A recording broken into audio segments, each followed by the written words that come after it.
치역들을 비롯한 의학계열 학생들을 위한, 그러나 일반인들에게도 재미있는 MK 해부학 그 6번째 시간 시작합니다. 오늘은 가슴 그리고 복장뼈를 다룹니다. 가슴, thorax. 가슴은 몸통, 트렁크의 상부이며 외부의 근골격성 우리, musculoskeletal cage와 흉벽, thoracic wall, 그리고 내강, internal cavity로 이루어집니다. 그 내부에는 심장, heart, 허파, lung, 식도, esophagus, 기관, trachea, 가슴샘, thymus, 미주신경, vagus nerve, 가로막신경, phrenic nerve, 좌우 교감신경 줄기, sympathetic trunk, 가슴 림프관, thoracic duct, 그리고 주요 체순환 및 허파순환의 혈관들이 담겨져 있는 만큼 매우 중요한 해부학적 구조물이라고 할 수 있겠죠. 가슴, thorax의 하방은 가로막, 다이아프램으로 복강, 배 안이라고 번역되는 abdominal cavity와 경계가 지어져 있는데 위는 넥, 목과 upper limb, 팔과 연결이 되어 있습니다. 가슴벽, thoracic wall은 몇몇 배 안의 장기들을 보호하고 있는데 간의 상당 부분이 오른쪽 가로막, 다이아프램 아래에 위치하고 있으며 위, 스토막과 지라, 스플린은 왼쪽 가로막의 천장 밑에 위치해 있고 콩팥의 상부 일부 역시 가슴벽, thoracic wall의 보호를 받습니다. thorax의 사이즈와 프로포션의 변화는 개인차가 있고 연령, 성별 및 인종과도 관련이 있습니다. 출생 시 가로 길이의 세로 길이에 대한 프로포션이 성인보다 상대적으로 작지만 걷기 시작하면서 성인의 가로 세로 비율, 즉 성인의 프로포션과 비슷해집니다. 여성의 thoracic capacity는 남성에 비해서 절대적으로나 몸통 전체에 대한 비율적으로나 모두 적습니다. 여성의 스터넘, 복장뼈, 조금 이따 배우는 건데 이것은 더 짧고 thoracic inlet은 더 비스듬하며 수프라스타날 라치는 스터드 thoracic vertebra T3와 같은 높이지만 남성의 경우에는 이거보다 좀 더 높아서 T2의 높이에 있습니다. 모든 개체에서 흉강, 그 크기는 호흡중 갈비뼈와 다이아프램의 움직임과 복부 내장의 팽창 정도, 디스텐션의 정도에 따라서 지속적으로 변하는 것으로 알려져 있습니다. thoracic cage를 이루고 있는 스켈레톤은 뒷면 정중선에 있는 12개의 thoracic vertebra와 그 사이에 있는 intervertebral disc, 그리고 측면에 주로 위치하고 있는 12쌍의 립, 갈비뼈와 거기에 붙어있는 costal cartilage, 갈비뼈 연골들, 그리고 앞면 정중선에 있는 스터넘, 복장뼈로 구성이 됩니다. 이들이 모두 관절하고 있을 때, 즉 연결되어 있을 때는 불규칙하게 생긴 뼈와 연골로 이루어진 실린더 형태로서 호라이즌털 섹션상에는 콩팥 모양, 즉 레닛 폼을 하고 있으며 위에서는 좁고 아래에서는 넓으며 뒤가 앞보다 더 긴 형태를 띠고 있습니다. thoracic cage의 측면은 립, 갈비뼈로 인한 볼록한 형태를 띠고 있으며 전면은 살짝만 볼록한데 스테르넘, 복장뼈 하고 갈비뼈의 디스탈 파트, 그리고 코스탈 카틸리지로 구성이 되죠. 처음 7쌍의 갈비뼈, 립은 코스탈 카틸리지에서 스터넘, 복장뼈에 연결이 되고 8번째부터 10번째 립의 경우에는 위쪽의 연골, 슈퍼제이슨트 카틸리지라고 영어로 쓸 수 있는데 여기에 부착이 되고 마지막 11번째, 12번째 립의 경우에는 그 앞쪽 끝, anterior end가 공중에 떠 있다고 봐야 되겠죠. 립의 posterolateral curvature, 즉 vertebral end에서부터 립의 앵글까지 만들어내는 깊은 internal groove, 내면의 그루브, 도랑이 있는데 이것을 paravertebral gutter라고 부릅니다. 이것은 vertebral column의 양쪽에 생기는 도랑인데요.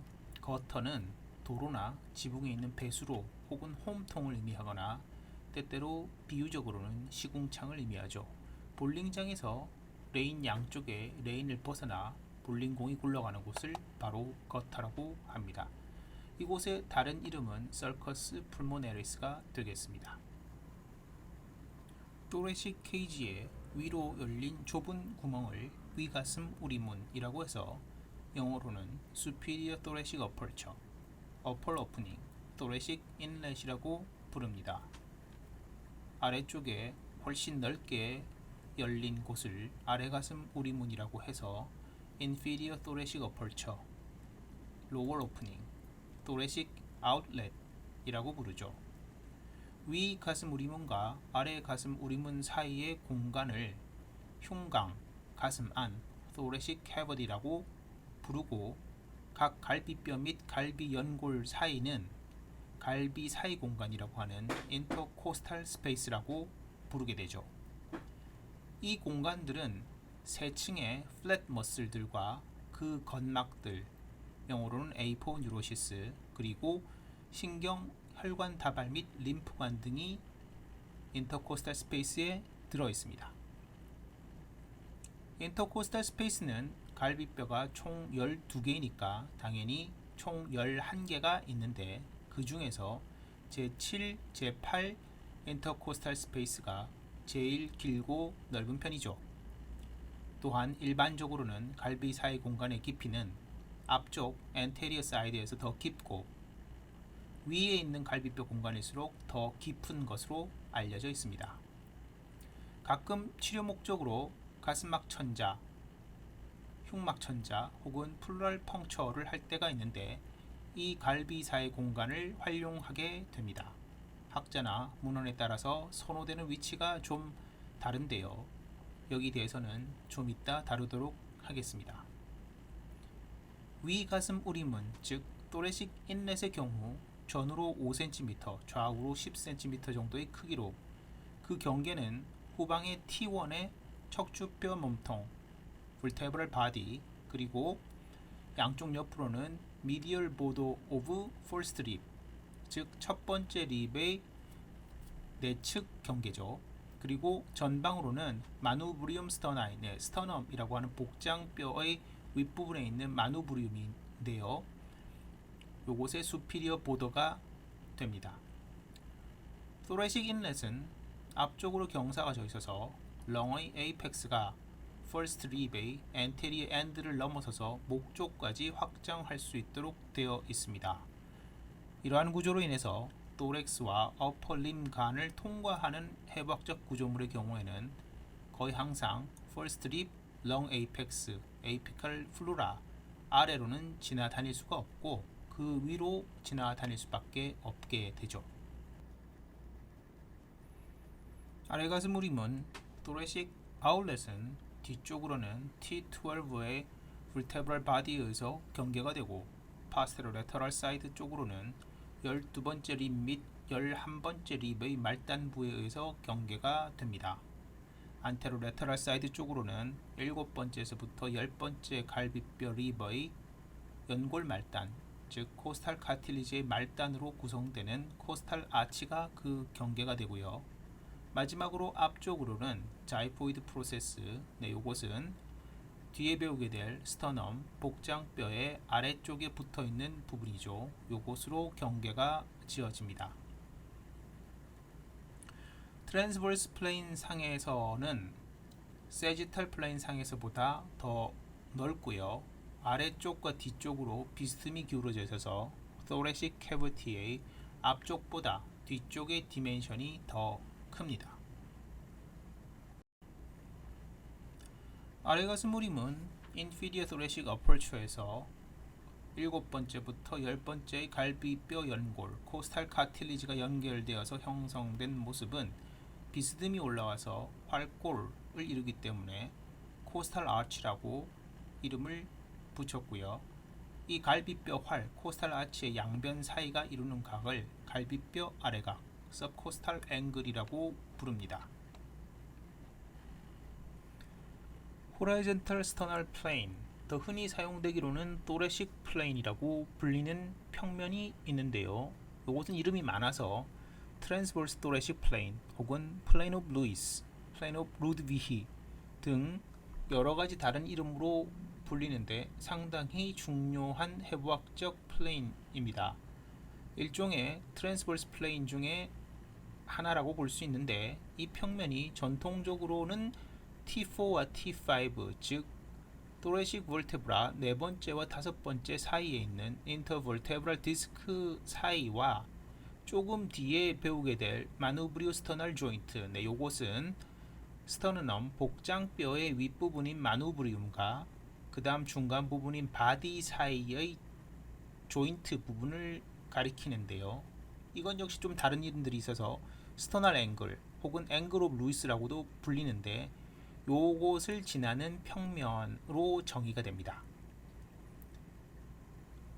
사실 마누브리오 스터널 조인트는 나중에 배우시게 되겠지만 세컨 카스탈 카틸리지가 붙는 곳이기도 합니다. 최근에 어떤 논문에 의하면 스터널 앵글의 높이 자체가 전통적인 개념 즉 그러니까 T4하고 T5 사이의 인터버테브랄 디스크라기보다는 T4 전체와 T5 볼테브랄 바디의 절반까지 이렇게 큰 레인지로 설정이 된다고 하는 보고가 있습니다. 사실 이것은 당연한 것이 개인차가 많은 해부학적 구조물에서는 흔히 있는 일이죠. 좌우지간 일반적으로 봤을 때 T4와 T5 사이의 인터볼테브랄 디스크 사이를 지난다라고 할 수가 있겠죠. 대략적으로 말한다면 이스터널 플레인은 superior mediastinum과 inferior mediastinum의 경계선이 됩니다. mediastinum 종격동인데 요것에 대해서는 나중에 배우시게 될 거고요. 그 다음 페리카디움의 상방 경계이면서 풀모나리 트렁크의 바이포케이션의 위치이기도 하고 아올틱 알치의 오리진 그리고 트라키아가 레프트 앤 라이트 프린시플 브론카이로 나눠지는 부분 요걸 좀 더 유식한 용어로 캐리나 바이포케이션이라고도 하는데요. 그곳의 위치이기도 하고 수피리어 비나 케바가 페리카디움을 뚫고 들어가는 부위이기도 하죠. 즉 서피스 어나토미에서 대략적으로 이 플레인 상에서 이러한 굉장히 중요한 구조물들이 있다라는 것을 알고 있는 것이 중요한 것이 됩니다. 사실 이 플레인에서 시작하거나 구조의 변화가 발생하는 애나토믹 스트럭처가 상당히 많은 편이고 그래서 중요한 의미를 가지는 플레인이기는 한데 앞서서 말씀드렸던 것도 똑같지만 아직 배우지 못한 내용들이 너무 많아서 뒤로 넘기도록 하겠습니다. 복장뼈입니다. 복장뼈는 앞 가슴벽 anterior thoracic wall의 중앙에 있으면서 길고 납작한 형태이죠. 대체로 T3에서 T9 사이에 위치하고 남자에서는 대략 17cm 정도 되고 여자에서는 이보다 좀 짧은 편으로 알려져 있습니다. 대체적으로 칼 모양 혹은 넥타이 모양으로 설명될 수가 있습니다. 쇄골, 클라비클, 또 나중에 나올 텐데요. 요것과 스토노 클라비클라 조인트를 형성하고 갈비뼈 중 첫 7개, 7개의 갈비뼈 연골 코스탈 카틸리지와 관절을 합니다. 대체적으로 30대를 넘어서까지 성장하는 뼈로 알려져 있고 평생 동안 지속적인 성장을 보이기도 하죠. 복장뼈는 여러 개의 복장뼈 분절, 영어로는 스터너브라, 볼테브라 비슷하게 스터너브라라고 되어 있는데 이것이 골화되어 합쳐져서 이루어진 뼈입니다. 또한 복장뼈는 내부가 혈관 구조가 충만한 해면뼈, 트라비큘러 본으로 되어 있어서 조혈 작용을 하는 골수를 가지고 있으며 때때로 골수 기능 검사를 위한 장소가 되기도 하죠. 복장뼈는 앞서서 잠시 나왔는데 자루라고 불리는 마누브리움, 그리고 몸통, 바디, 그리고 칼돌기, 자이포이드 프로세스의 세 부분으로 구분이 됩니다. 여기서 바디는 따로 메조스터너넘 혹은 글라디올루스라고도 부르고요. 마누브리움 대 바디의 비율에는 남녀 성차가 있는 것으로 알려져 있죠. 자연스러운 자세, 즉 내추럴 스탠스에서 흉골은 앞쪽으로 살짝 기울어 경사져 있습니다. 앞쪽으로는 볼록하고 뒤쪽으로는 오목하면서 퍼스트 코스탈 카틸리지와의 경계에서 가장 넓고요. 마누브리오 스토날 조인트에서는 좀 좁아졌다가 다시 다섯 번째 코스탈 카틸리지와의 경계부까지는 넓어지고 이후 좁아집니다. 스터넘은 앞에서 설명한 것처럼 하일리 트라비큘라 본을 컴팩트 본이 감싸고 있는 형태로서 마누브리움만 따졌을 때 클라비큘라 나치 부위에서 그 두께가 가장 두꺼운 것으로 알려져 있습니다. 먼저 복장뼈 자루 마누브리움 오브 스테르넘을 살펴봅니다. 복장뼈 위의 상부를 이루는 다각형 혹은 사각형 정도 되는 뼈이고 상면은 넓고 세 개의 특징적인 페임이 있습니다. 상면에 오목한 것은 목정맥 페임, 주글라 나치로서 피하에서 촉지되고 여러분들의 목에서 만져봐도 바로 촉지되죠. 목 아랫부분에. 좌우의 빗장 페임은 만져지진 않는데요. 이유는 빗장뼈, 클라비클, 빗장뼈가 쇄골입니다. 복장뼈 말단, 스터널 익스트리미티, 스터널 엔드와 결합해 있기 때문에 관절에 있기 때문에 만져지지는 않습니다. 이 클라비클은 흔히 쇄골 미인이라고 할 때 그 쇄골이 되죠. 마누브리움의 위치는 T3하고 T4 정도의 높이에 위치하고 있고요. 위는 넓고 두껍다가 바디와의 정션 부근으로 내려갈수록 좁아집니다. 앞면은 매끄럽고 트랜스버스 플레인상에서는 컨벡스하며 뒷면은 컨케이브하죠. 가쪽 모서리에는 상방에 제1갈비뼈 연골 내 코스탈 카틸리지와 결합하는 갈비페임, 카스탈 나치가 있고요. 그 아래에 두 번째 갈비뼈 연골 코스탈 카틸리지와 결합하는 반관절면, 역시 척추에서와 비슷하게 반관절면 데미페이셋 풀 세컨 커스탈 카틸리지가 있습니다. 아래 모서리는 복장뼈 몸통 바디 옵 스터넘과 연결이 되는데 유아에서는 연결로 복장뼈 유리 연골 결합 스터널 신콘드로시스를 이루고 성인에서는 대부분 골화 아시피케이션이 되는 편이지만 얇은 연골이 게재되어 있어서 이 스터노 마누브리얼 조인트 혹은 마누브리오 스터널 조인트가 아주 약간 움직이는 경우도 있습니다. 스터넘과 코스탈 카틸리지 간의 조인트를 스토노카스탈 조인트 혹은 스토노콘드랄 조인트 또는 코스토스터널 아티큘레이션 등으로 다양히 부를 수가 있는데 기본적으로는 시노비얼 조인트입니다. 그런데 다른 모든 스토노코스탈 조인트와는 달리 마누브리움과 첫 번째 카스탈 카틸리지 사이에 있는 조인트는 파이브로스 신아르트로시스로서 카틸리지가 다이렉트하게 스터넘과 유합되어 있습니다. 움직임이 없다는 얘기가 되는데요. 나머지 아래의 스토노코스탈 조인트는 토레식 월 모빌리티에 중요한 역할을 합니다. 첫 번째에 있는 코스탈 카틸리지와의 조인트 파이브로스 신아르트로시스는 스토노클라비클라 조인트의 바로 아래에 있다 보니까 사실상 촉지하기가 어렵죠. 복장뼈 자루 마누브리움과 복장뼈의 몸통 바디의 연결 부위는 앞쪽으로 약간 튀어나와서 옆에서 보면 각을 이루기 때문에 앞에서 한번 설명했던 것처럼 이를 스터널 앵글, 복장뼈 각이라고 부르고 토레식 플레인을 구성하는 주요한 랜드마크가 되죠. 두 번째로 복장뼈 몸통입니다. 바디 옵 스터넘 혹은 메조스터넘 혹은 글라디올루스입니다. 사춘기 때까지 4개의 스터너브러로 이루어져 있습니다. T5에서부터 T9의 레벨에 위치하고 있고요. 길고 가늘게 생겼죠. 마누브리움에 비하면 전체적으로 좁습니다. 날씬하죠.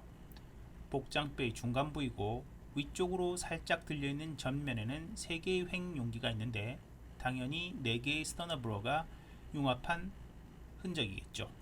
가끔 세 번째와 네 번째 스터너브러 사이에는 스터널 프레이먼이라는 것이 있는 경우도 있습니다. 외측 연에는 네 쌍의 완전한 갈비뼈 페임, 즉 세 번째, 네 번째, 다섯 번째, 여섯 번째의 코스탈 카틸리지와 결합하는 페이셋 4 코스탈 카틸리지가 있고요.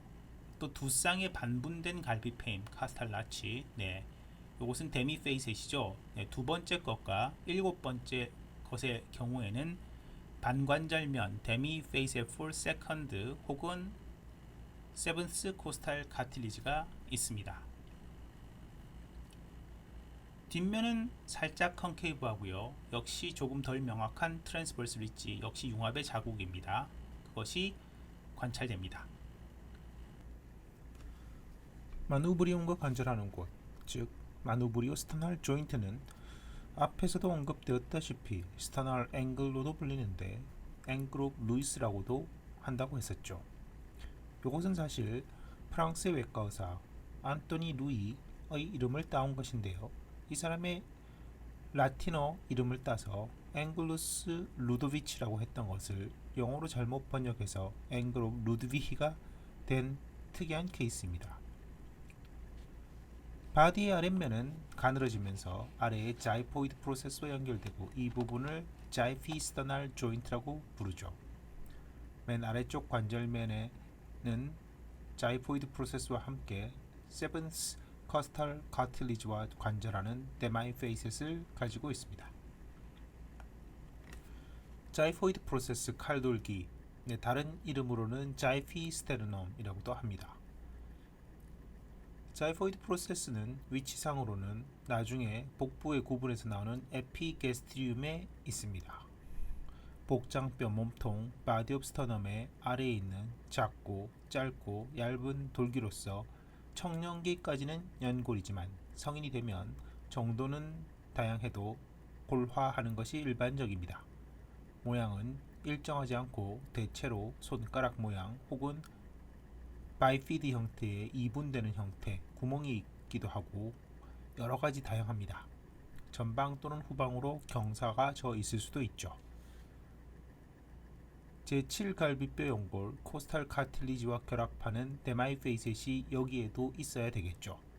이 돌기에는 렉터스 앱도미니스 머슬이나 가슴 가로근 트랜스버서스 토라시스 머슬, 배 근육들의 널 힘줄 A4 뉴로시스 오브 앱도미널 머슬들, 앱도미널 머슬은 주로 세 겹이죠. 그리고 갈비 칼인데 코스토 자이포이드 리가먼트 등이 부착을 합니다. 스터넘에 부착하는 근육이나 관련 구조물들은 상당히 많습니다. 나중에 자세하게 다뤄보도록 하겠습니다. 팩터스 엑스카부툼, 오목가슴인데요. 오목가슴은 엔테리어 체스트의 가장 흔한 선천적인 기형, 컨제니탈 디포머티로 알려져 있고 가슴이 과도하게 함몰된 기형을 의미합니다. 코블러스 체스트, 선큰 체스트, 크레바스 혹은 펀널 체스트라고 다양하게 불립니다. 한국말로는 깔때기 가슴, 깔때기를 한자어로 쓰면 누두라고 그러는데요. 누두흉 그리고 함몰흉 등의 명칭 등을 사용합니다. 복장뼈 스터넘과 갈비뼈 연골 코스탈 카틸리지가 함몰된 것으로 하부 갈비뼈 연골과 복장뼈의 몸체는 함몰되어 있고 갈비뼈는 뒤쪽으로 약간의 비대칭 만곡이 있는 경우가 대부분입니다. 종종 척추 전만증, 앞에서 배우셨죠. 로도시스 혹은 하이퍼로도시스가 있는 비정상적인 자세를 취하고 때로는 스콜리오시스, 척추 측만증을 보이기도 합니다. 일부 환자에서는 가족력이 관련되어 있다고 알려져 있지만 대부분은 가족력이 없는 것으로 보입니다. 주로는 대칭적으로 함몰되는데 비대칭적으로 함몰될 때에는 오른쪽이 종종 더 함몰되는 경향이 있다고 알려져 있습니다. 이 기형은 출생 시 500명 중에 1명에서 발생되는 것이니까 꽤 흔한 편에 속하는 것이고요. 생애 초기에 주로 발견됩니다. 대부분의 경우에 1년 이내에 그 증상이 나타나는데 사춘기까지 별로 발전하지 않을 수도 있지만 나이가 들면서 점점 더 심하게 진행되는 경향이 있습니다. 뚜렷한 신체적 증상이 없는 경우가 많고요. 병인은 알려져 있지 않는데 일부 증례는 말판 증후군과 같은 혈압조직 질환과 관련이 있다고 알려져 있습니다.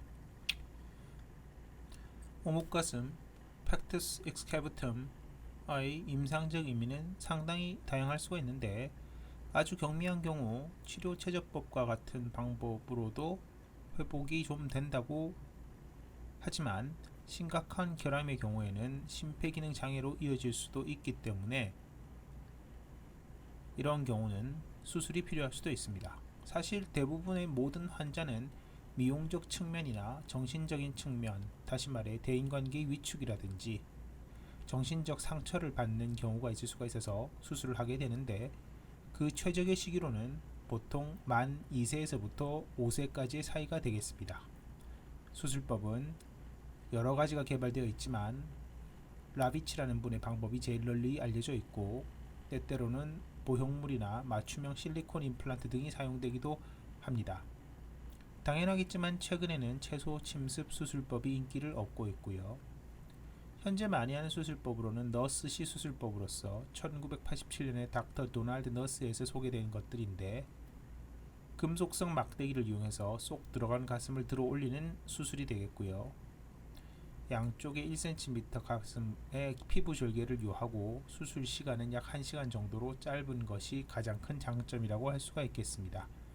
이 금속 막대기는 평생 가지고 있는 것은 아니고 수술 후 1, 2년 내에 보통 제거하게 되어 있는데, 제거 후에 다시 가슴이 들어가는 일은 별로 없다고 합니다.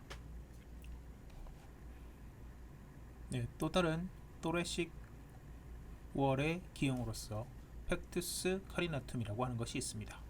흔히 비둘기 가슴이라고 불리거나 새 가슴으로 불리는데요. 선천적으로 복장뼈 스터넘이 과도하게 솟아나와 앞으로 돌출된 가슴을 의미하며, 보통 4번째에서 8번째의 코스탈 카틸리지가 과도하게 자라서 스터넘이 앞으로 튀어나오게 만드는 질환입니다.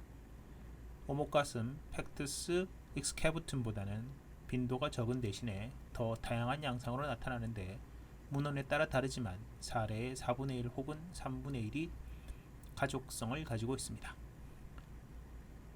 단독적인 선천적 이상으로 나타날 수도 있지만 다른 유전적 장애와 같이 발생할 수가 있으며, 보통 early childhood에 나타나고 일반적으로 청소년기에 더 급격히 진행되며 성인이 되어서는 더 진행되지는 않는다고 합니다.